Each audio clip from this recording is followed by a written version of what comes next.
반갑습니다. 여러분께 스포츠 정보를 알려드리기 위해 오늘도 찾아온 거북선 스포츠입니다. 구독과 좋아요는 저에게 큰 힘이 됩니다. 분석 시작 전 구독과 좋아요 한 번씩 눌러주시면 감사하겠습니다. 많은 분들이 계신 무료 입장 가능한 스포츠 분석방과 분석 최종 조합 픽은 영상의 댓글에 기재해 두었습니다. 그럼 오늘의 경기 분석 시작해 보도록 하겠습니다. 첫 번째 경기는 카디프 시티와 스완지입니다. 카디프는 4-2-3-1 포메이션을 주로 활용하며 안정적인 수비 조직력을 바탕으로 경기를 풀어나갑니다. 최근 와퍼드와의 1대1 무승부에서는 구타스와 체인버스를 중심으로 견고한 수비력을 보여주었습니다. 중원의 앤디 리노모타와 알렉산더 로버트슨은 공수 전환과 창의적인 플레이로 팀의 중심을 잡고 있으며 메이테와 코릴이 공격을 이끌고 있지만 로빈슨의 결정력 부족은 아쉬운 점으로 남습니다. 홈에서의 수비 강점이 경기 주도권을 가져오는데 도움이 될 것입니다. 스완지는 공격적인 4-2-3-1 시스템을 선호하며 중원의 그라임스와 프랑코가 빌드업과 활동량을 바탕으로 팀 운영을 돕고 있습니다. 비포트닝은 제공권과 연계 플레이에서 강점을 보이며 측면의 컬렌과 엄지성이 폭넓은 움직임으로 기회를 창출합니다. 그러나 수비에서는 페데르센의 부재가 조직력 약화를 초래하며 사우샘프턴전 0대3 패배에서 허술한 수비와 전환 속도가 문제로 드러났습니다. 원정 경기에서의 수비 불안정이 변수로 작용할 가능성이 높습니다. 결론을 말씀드리자면 카디프는 홈에서 안정적인 수비력을 바탕으로 스완지의 공격적인 운영에 맞서 경기 주도권을 확보할 가능성이 큽니다. 스완지는 공격에서 강점을 보이지만 수비 약점이 두드러져 카디프의 공세를 막기 어려울 수 있습니다.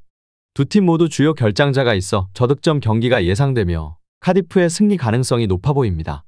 카디프 시티의 승리와 언더를 추천드리는 경기입니다. 두 번째 경기는 미럴과 헐시티입니다. 미럴은 4-2-3-1 포메이션을 선호하며 안정적인 수비 조직력을 바탕으로 경기를 풀어나갑니다. 최근 FA컵에서 다게넘을 3대0으로 꺾으며 반등의 계기를 마련했으나 리그에서는 공격의 세밀한 부족으로 어려움을 겪고 있습니다. 중원의 사빌과 대 노르는 경기 조율에서 강점을 보이지만 이바노비치가 고립되는 장면이 잦아 득점력이 떨어지고 있습니다. 탄강가는 수비에서 존재감을 보이지만 쿠퍼의 부재는 전체적인 안정감에 악영향을 미치고 있습니다. 헐시티는 4-4-2 포메이션으로 공격적인 운영을 선호하며 최근 리즈 유나이티드와의 경기에서 3대3으로 비기며 공격진의 잠재력을 확인했습니다. 알자테와 슬레이터는 높은 활동량을 바탕으로 중원을 지배하며 페드로는 제공권과 연계 플레이에서 위협적입니다. 그러나 수비 라인은 존스와 맥로클린이 조직력을 발휘하지 못하며 실점 위험이 큽니다. 돈커스터와의 FA컵 패배는 집중력 부족과 수비 불안을 단적으로 보여줍니다. 결론을 말씀드리자면 미럴은 홈에서 수비적인 안정성을 기반으로 경기를 신중하게 풀어나갈 가능성이 높습니다. 반면 헐시티는 공격적인 운영과 빠른 전환을 통해 득점을 노리겠지만 수비 조직력 부족이 약점으로 작용할 것입니다. 두 팀 모두 주요 결장자가 많아 저득점 경기가 예상되며 미럴이 근소한 우위를 점할 가능성이 큽니다. 미럴의 승리와 언더를 추천드리는 경기입니다. 세 번째 경기는 슈투트가르트와 프라이부르크입니다. 슈투트가르트는 4-4-2 포메이션을 중심으로 공격적인 운영을 선호하며 최근 홈에서 라이프치히를 꺾으며 탄탄한 경기력을 입증했습니다. 에르메딘 데미로비치가 공격의 핵심으로 활약하며 밀로와 볼테마데의 창의적인 플레이가 빛을 발하고 있습니다. 수비에서는 루올트와 차보트가 안정감을 더하지만 풀백 바그노만의 과도한 공격 가담으로 인해 수비 뒷공간 노출 가능성이 큽니다. 프라이부르크는 4-2-3-1 포메이션으로 빠른 전환과 세트피스 활용을 중심으로 경기를 운영합니다. 도안과 그리포가 공격의 핵심으로 특히 그리포는 세트피스에서 강점을 보입니다. 그러나 수비진에서는 리나르트의 부재와 측면 큐블러의 실수로 인해 밸런스가 흔들리고 있습니다. 원정 경기에서 이 수비적인 약점이 더욱 두드러질 가능성이 높습니다. 결론을 말씀드리자면 슈투트가르트는 홈에서의 강점을 바탕으로 공격적으로 우위를 점할 가능성이 높습니다. 프라이부르크는 도안과 그리포를 중심으로 변수를 만들 수 있지만 수비 조직력의 한계로 인해 슈투트가르트의 공세를 막기 어려울 것으로 보입니다. 슈투트가르트의 승리와 오버를 추천드리는 경기입니다. 네 번째 경기는 하이덴하임과 장파울리입니다. 하이덴하임은 홈에서는 비교적 공격적인 경기 운영을 선보입니다.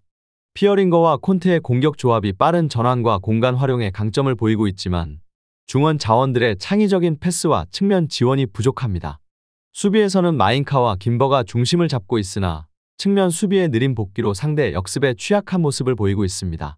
장파울리는 전방에서의 연계 플레이가 주요 특징입니다. 기라보기는 제공권에서 강점을 보이지만 골 결정력 부족으로 공격 작업의 마무리가 아쉽습니다.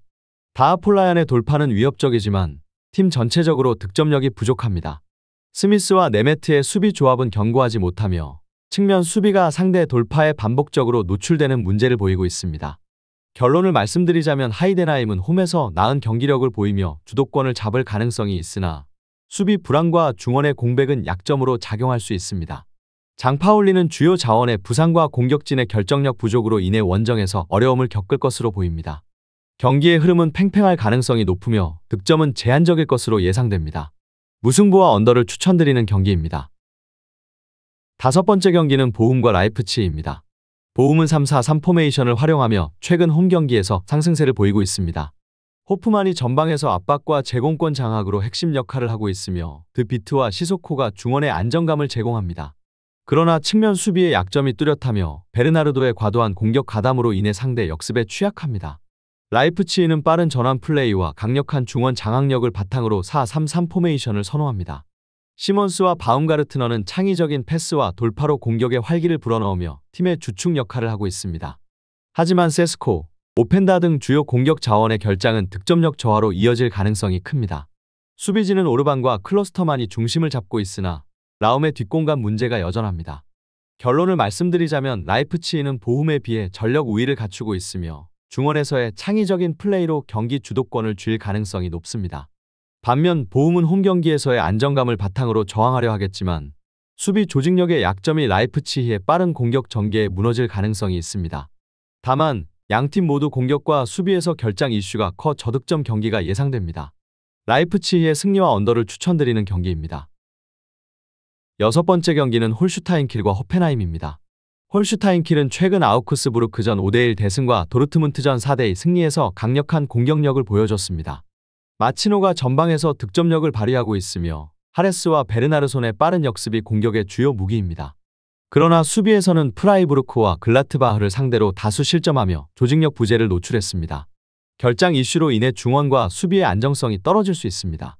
호펜하임은 4-2-3-1 포메이션으로 경기를 운영하며 최근 5경기에서 득점력과 수비에서 모두 불안정을 드러내고 있습니다. 오르반이 공격의 핵심으로 활약하고 있지만 중원의 가이거와 그릴리치는 창의성 부족으로 공격 전환의 속도감이 떨어집니다. 차베스와 은소키의 수비 조합은 강팀 상대에서 반복적으로 실점을 허용하며 약점을 드러냈습니다. 대규모 결장 이슈로 스쿼드 운영이 어려운 상황입니다. 결론을 말씀드리자면 홀슈타인킬은 홈 이점을 살려 공격적인 경기를 펼치며 득점 기회를 만들 가능성이 큽니다. 반면 호펜하임은 전력 누수와 중원의 연결성 부족으로 인해 공격적으로 빛을 보기는 어렵습니다. 두 팀 모두 수비 약점과 부상 이슈로 인해 접전이 예상되며 다득점 경기가 될 가능성이 높습니다. 무승부와 오버를 추천드리는 경기입니다. 일곱 번째 경기는 브렌트퍼드와 리버풀입니다. 브렌트퍼드는 3-5-2 포메이션을 기반으로 롱볼과 전방 압박을 적극 활용하는 전략을 선호합니다. 최근 맨시티전 2대2 무승부로 저력을 보였지만 이전 경기들에서는 실점이 많아 수비 불안이 드러났습니다. 리그 홈 경기에서 최다 득점을 기록했지만 실점 또한 많아 균형이 무너진 경기 운영을 보이고 있습니다. 위사와 은베우모가 공격을 이끌며 세트피스 활용도가 높아 상대 수비진에 부담을 줄 수 있습니다. 하지만 빌드업 과정에서 실책이 많아 리버풀의 강한 전방 압박에 취약할 가능성이 큽니다. 리버풀은 4-3-3 포메이션을 중심으로 쇼패스 기반의 점유율 축구와 강한 압박을 구사합니다. 최근 리그에서는 맨유, 노팅엄 포레스트와 무승부를 기록하며 다소 흔들렸지만 공격력은 여전히 강력합니다. 경기당 평균 485.7개의 패스를 성공시키며 빌드업이 안정적이며 페널티 박스 내 득점에서도 브렌트퍼드보다 앞선다. 누네스의 복귀와 조타의 컨디션 회복으로 공격진의 선택지가 늘어났습니다. 하지만 최근 원정 경기에서 수비 집중력이 떨어지는 모습을 보여 브렌트퍼드의 세트피스 공격이 위협이 될 가능성이 있습니다.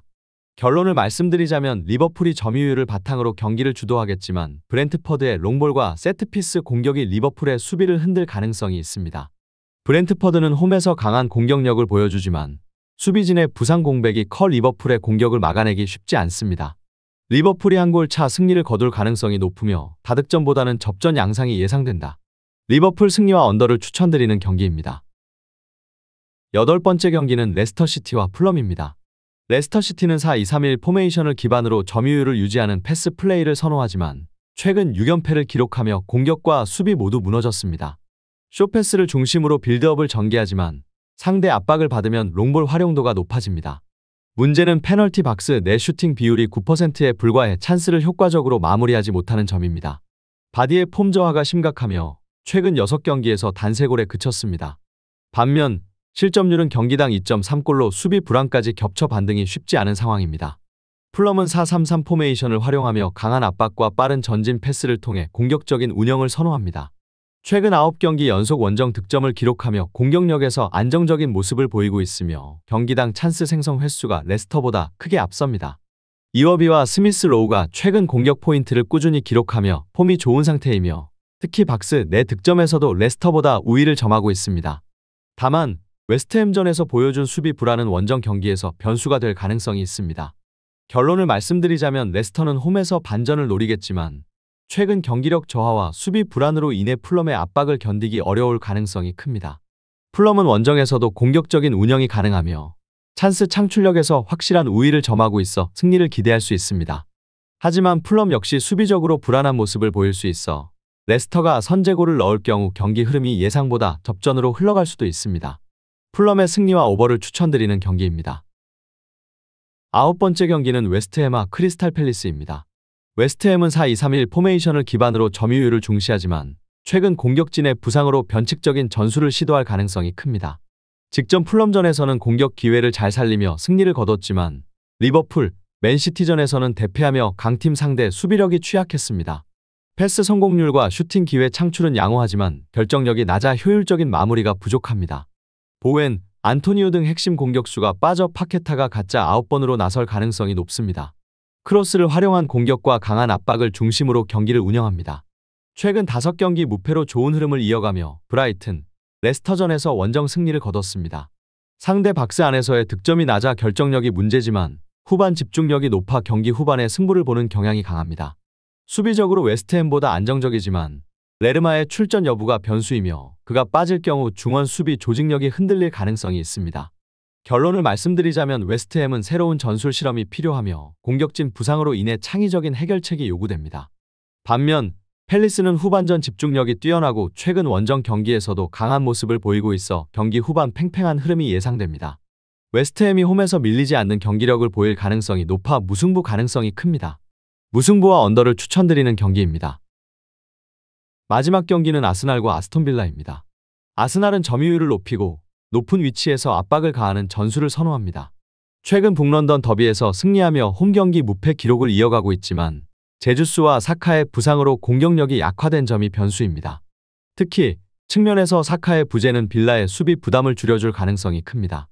홈에서의 경기 운영은 안정적이며 이번 시즌 홈경기에서 단 5실점만 허용하며 리그 최저 실점을 기록 중입니다. 에메리 감독은 미드필드 점유율을 극대화하며 짧은 패스 플레이와 전방 압박을 적극적으로 활용합니다. 최근 3연승을 기록하며 상승세지만 원정 경기에서는 뉴캐슬, 노팅엄에게 패배하며 수비적으로 흔들리는 모습을 보였습니다.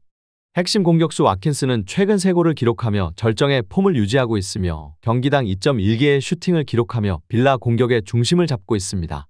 하지만 맥긴, 바클리 등의 중원 부재는 빌라가 아스널의 압박을 극복하는 데 어려움을 겪게 할 것입니다. 결론을 말씀드리자면 아스널은 홈경기에서 압도적인 경기력을 유지하며 안정적으로 경기를 운영할 가능성이 높습니다.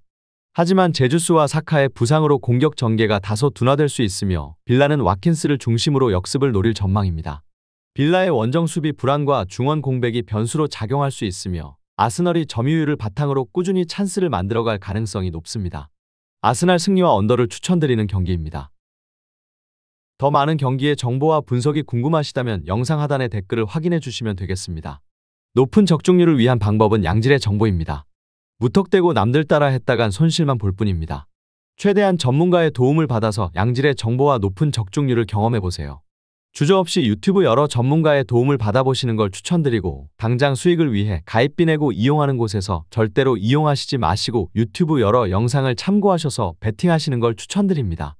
오늘도 영상 시청해주셔서 감사드리고 건승하는 하루 되시길 바랍니다.